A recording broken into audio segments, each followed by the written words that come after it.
മുനമ്പം കമ്മീഷന്റെ പ്രവർത്തനങ്ങൾ ഏത് രീതിയിലായിരിക്കും, ജുഡീഷ്യൽ കമ്മീഷന്റെ പ്രവർത്തനങ്ങൾ ഏത് രീതിയിലായിരിക്കുമെന്ന് അദ്ദേഹത്തിന്റെ പ്രതീക്ഷകൾ കൂടിയാണ് അദ്ദേഹം ഡാനിയോട് പങ്കുവച്ചത്. ഡാനി ഇപ്പോൾ ചേരുകയാണ് കൂടുതൽ വിവരങ്ങളുമായി. ഡാനി, ഏറ്റവും പ്രധാനപ്പെട്ട കാര്യം അദ്ദേഹം പറഞ്ഞത് ഈ സമയം തന്നെയാണ്. 3 മാസം കൊണ്ട് പ്രവർത്തനം തീർക്കാനാകുമോ എന്ന കാര്യത്തിൽ ഒരു ആശങ്കയുണ്ട്. പക്ഷേ അതിനോടൊപ്പം തന്നെ കൂട്ടിച്ചേർത്ത് പറയുന്നു, എല്ലാവരുടെയും സഹകരണം ഉണ്ടെങ്കിൽ അത് 3 മാസം പോലും വേണ്ട, ഞാൻ എത്രയും പെട്ടെന്ന് ആ റിപ്പോർട്ട് സമർപ്പിക്കാൻ ശ്രമിക്കുമെന്ന് പറയുന്നു. എന്തൊക്കെ കാര്യങ്ങളാണ് അദ്ദേഹം കൂടുതലായി പറഞ്ഞത്? വളരെ ഗൗരവമുള്ള വാക്കുകളാണ് അദ്ദേഹത്തിൻ്റെത്. ഒപ്പം ഈ കമ്മീഷനെതിരെയുള്ള വിമർശനങ്ങൾക്ക് താൻ ഇപ്പോൾ മറുപടി പറയേണ്ടതില്ല എന്നാണ് ജസ്റ്റിസ് CN രാമചന്ദ്രൻ നായർ പറഞ്ഞത്. സർക്കാരിന് അത്രത്തോളം ഉത്കണ്ഠയും ആകാംക്ഷയുമുള്ള ഒരു വിഷയമായതുകൊണ്ടാണ് സാധാരണ 6 മാസം വരെ ഒരു കമ്മീഷന് സമയം കൊടുക്കുന്നതാണ് റിപ്പോർട്ട് സമർപ്പിക്കാൻ. അതേസമയം ഇത്തവണ 3 മാസമാണ് മുനമ്പം പോലെ അത്രയും വലിയൊരു വിഷയത്തിൽ സമയം നൽകിയിരിക്കുന്നത്. അത് വളരെ കുറഞ്ഞ സമയമാണ്. ഒരുപാട് രേഖകൾ പരിശോധിക്കേണ്ടതുണ്ട്, ഒരുപാട് പേരെ കേൾക്കേണ്ടതുണ്ട്, വളരെ വ്യാപകമായി ചെയ്യേണ്ട ഒരു കാര്യമാണ്. വളരെ ധൃതിയിലാണ് പക്ഷേ ഈ റിപ്പോർട്ട് കൊടുക്കേണ്ടി വരുന്നത്. അതേസമയം തന്റെ മറ്റ് പ്രവർത്തനങ്ങൾ, മറ്റ് ചുമതലകളൊന്നും മുനമ്പം കമ്മീഷനെ ബാധിക്കില്ല എന്നും വളരെ വേഗത്തിൽ മുന്നോട്ട് പോകാൻ ശ്രമിക്കുമെന്നും ജസ്റ്റിസ് CN രാമചന്ദ്രൻ നായർ പറയുന്നു. മുനമ്പം ഭൂമി പ്രശ്നം നമുക്കറിയാം, വലിയ രീതിയിൽ ഒരു ജനത ഉറ്റുനോക്കുന്ന വിഷയമാണ്. അവരുടെ ജീവിതത്തെയും ജീവനെയും ഒക്കെ ബാധിക്കുന്ന വിഷയമാണ്. 48ാം ദിവസത്തിലേക്ക് കടക്കുന്നു അവരുടെ സമരം. 50 ദിവസം ഒരു സമരം മുന്നോട്ട് കൊണ്ടുപോകുന്നു എന്ന് പറയുമ്പോൾ അത്രത്തോളം ഗൗരവമുള്ള വിഷയമാണ്. സർക്കാരിനെ സംബന്ധിച്ചും വലിയ വെല്ലുവിളി നിറഞ്ഞ ഒരു സമയത്തിലൂടെ കടന്നുപോയിക്കൊണ്ടിരിക്കുന്നു. വളരെ വേഗം ഈ വിഷയം പരിഹരിക്കേണ്ടതുണ്ട് സർക്കാരിന്. അതുകൊണ്ട് തന്നെ 3 മാസമാണ് ജസ്റ്റിസ് CN രാമചന്ദ്രൻ കമ്മീഷന് സമയം അനുവദിച്ചിരിക്കുന്നത്. ഡാനി ഇപ്പോൾ ചേരുന്നുണ്ട്. ഡാനി, എന്തൊക്കെ കാര്യങ്ങളാണ് അദ്ദേഹം കൂടുതലായി പറഞ്ഞത്? ഏറ്റവും പ്രധാനപ്പെട്ടത് ഏതൊക്കെയാണ്?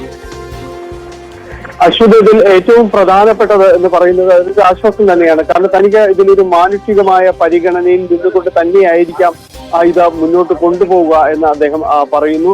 അതാണ് തന്റെ ആദ്യത്തെ പ്രയോറിറ്റി. കാരണം ഇതൊരു വലിയ ആളുകളുടെ, ഒരു വലിയ വിഭാഗം ജനങ്ങളുടെ പ്രശ്നമാണ്. അതുകൊണ്ട് മാനുഷികമായ പരിഗണനകൾ നൽകിക്കൊണ്ട് തന്നെയാവും താൻ ഇത് മുന്നോട്ട് കൊണ്ടുപോകുക എന്ന് അദ്ദേഹം പറയുമ്പോൾ അതൊരു ആശ്വാസം തന്നെയാണ്. പക്ഷെ അതിനൊപ്പം അദ്ദേഹം കൂട്ടിച്ചേർക്കുന്നത് ഈ 3 മാസം കൊണ്ട് ഇത് തീരുമോ എന്ന കാര്യത്തിൽ തനിക്ക് സംശയമുണ്ട് എന്ന് പറയുന്നു. 3 മാസം കൊണ്ട് ഇത് തീരുമോ എന്ന കാര്യത്തിൽ തനിക്ക് സംശയമുണ്ട് എന്ന് പറയുന്നു.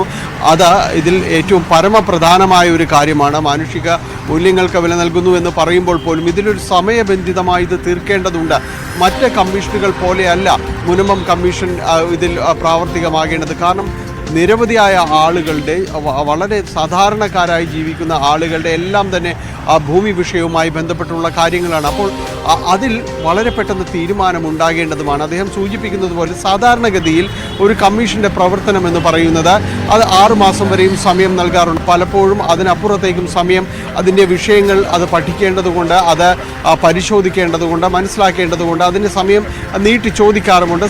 സർക്കാരും അല്ലെങ്കിൽ ആ ഒരു ഭരണ സംവിധാനവും അതിന് അനുമതി നൽകാറുമുണ്ട്. പക്ഷേ മുനമ്പത്തേക്ക് വരുമ്പോൾ മുനമ്പത്തെ വിഷയങ്ങൾ വളരെ പെട്ടെന്ന് അത് തീർക്കേണ്ടതാണ്. ആ ഒരു ടൈം ഫ്രെയിമിൽ നിന്നുകൊണ്ട് മുനമ്പത്തെ വിഷയങ്ങൾക്ക് തീരുമാനമെടുക്കേണ്ടതാണ്. പക്ഷേ അതിലൊരു സംശയം അദ്ദേഹത്തിന് തുടക്കത്തിൽ തന്നെയുണ്ട്. 600-ലധികം കുടുംബങ്ങളുടെ ഒരു വിഷയങ്ങളാണ്. അതിൽ റവന്യൂ സംബന്ധമായ കാര്യങ്ങൾ ഇതെല്ലാം തന്നെ പരിശോധിക്കപ്പെടേണ്ടതാണ്. അപ്പോൾ അത്തരം പരിശോധനകളിലേക്ക് കടന്നു പോകുമ്പോൾ അതിന് സ്വാഭാവികമായും ചിലപ്പോൾ സമയം കൂടുതലെടുത്തേക്കാം എന്ന് അദ്ദേഹം തന്നെ പറയുന്നു. കാരണം ഇത് ഓരോരുത്തരുടെയും രേഖകൾ പരിശോധിച്ചുകൊണ്ട് നമുക്ക് മുന്നോട്ട് പോകാനായിട്ട് സാധിക്കുകയില്ല എന്ന് അദ്ദേഹം പറയുന്നു. കാരണം അങ്ങനെ വരികയാണെങ്കിൽ അതിന് കൂടുതൽ സമയമെടുത്തേക്കും. അപ്പോൾ ഒരു സമാന സ്വഭാവമുള്ള കേസുകൾ, സമാന സ്വഭാവമുള്ള വിഷയങ്ങൾ അത് ഒരുമിച്ച് പരിശോധിക്കാൻ കഴിയും.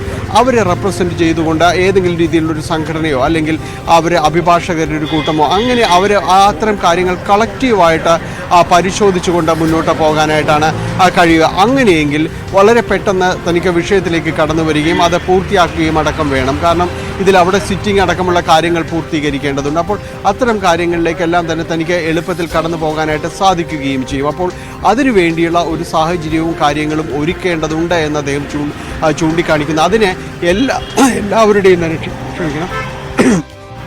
അതിന് എല്ലാവരുടെയും സഹകരണം തനിക്ക് ആവശ്യമാണെന്ന് അദ്ദേഹം തുറന്ന് പറയുകയും ചെയ്യുന്നു. അതുകൊണ്ട് മുനമ്പത്തെ ആളുകൾ തന്നോട് സഹകരിക്കുക, മുനമ്പത്തെ ഇതുമായി ബന്ധപ്പെട്ട് പ്രവർത്തിക്കുന്നവർ തന്നോട് ഒപ്പം നിൽക്കുക എന്നത് തന്നെയാണ് ആവശ്യമായ രേഖകൾ പരിശോധിച്ചുകൊണ്ട് തന്നെ അതിൽ എല്ലാവരിലേക്കും തന്നെ പോകേണ്ടതില്ല. അദ്ദേഹം വീണ്ടും കൂട്ടിച്ചേർക്കുന്നുണ്ട്, സമാന സ്വഭാവമുള്ള കേസുകൾ അത് ഒരുമിച്ച് പരിഗണിച്ചുകൊണ്ട് അല്ലെങ്കിൽ അവരുടെ പരാതികൾ ഒരുമിച്ച് കേട്ടുകൊണ്ട് അത് പോകാനായിട്ട് സാധിക്കും. അങ്ങനെയെങ്കിൽ ഇത്രയും സമയം പോലും വേണ്ടിവരില്ല, വളരെ പെട്ടെന്ന് ഇത് തീർത്തുകൊണ്ട് മുന്നോട്ട് പോകാൻ കഴിയും. തൻ്റെ പ്രധാനമായ രീതിയിൽ മാനുഷികമായ രീതിയിൽ തന്നെയാണ് തനിത് പരിഗണിച്ച് പോവുക എന്ന് അദ്ദേഹം പ്രഖ്യാപിക്കുകയും ചെയ്യുന്നുണ്ട്.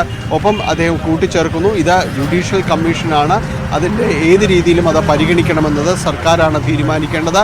റിപ്പോർട്ട് സമർപ്പിക്കുക എന്നത് മാത്രമാണ്. പക്ഷേ ഒരു ജുഡീഷ്യൽ കമ്മീഷൻ ആയതുകൊണ്ട് തന്നെ മുന്നോട്ടുള്ള കോടതികൾ കാര്യങ്ങളെല്ലാം തന്നെ അത് അതിൻ്റേതായ രീതിയിൽ ഇതിൻ്റെ അന്തസ്സത്ത പരിശോധിക്കുകയും ചെയ്യുമെന്ന് അദ്ദേഹം പറയുകയും ചെയ്യുന്നു. എന്തായാലും നിലവിൽ അത് പ്രവർത്തനങ്ങളിലേക്ക് കടക്കുന്നതിനുള്ളൊരു പ്രാരംഭമായ രീതിയിലേക്കാണ് കാര്യങ്ങൾ എത്തിയിരിക്കുന്നത്. കൊച്ചി കേന്ദ്രീകരിച്ചുകൊണ്ട് ഓഫീസ് തുടങ്ങണം, മറ്റ് റിപ്പോർട്ടുകളടക്കം എത്തേണ്ടതുണ്ട്. ജില്ലാ കളക്ടറുടേതടക്കമുള്ള റിപ്പോർട്ടുകൾ ജില്ലാ കളക്ടറിൽ നിന്ന് വിശദാംശങ്ങൾ ശേഖരിക്കേണ്ടതുണ്ട്. എന്തായാലും മുഴുവൻ വിഷയങ്ങളും മാറ്റിവെച്ചുകൊണ്ട്, കാരണം അദ്ദേഹം തന്നെ മറ്റ് കമ്മീഷനുകളുടെ ചുമതല വഹിക്കുന്നുണ്ട്. പക്ഷേ മുനമ്പത്തിൻ്റെ കാര്യത്തിലേക്ക് വരുമ്പോൾ അതിന് സജീവമായ ഒരു ശ്രദ്ധ താൻ നൽകുമെന്ന് പറയുന്നു.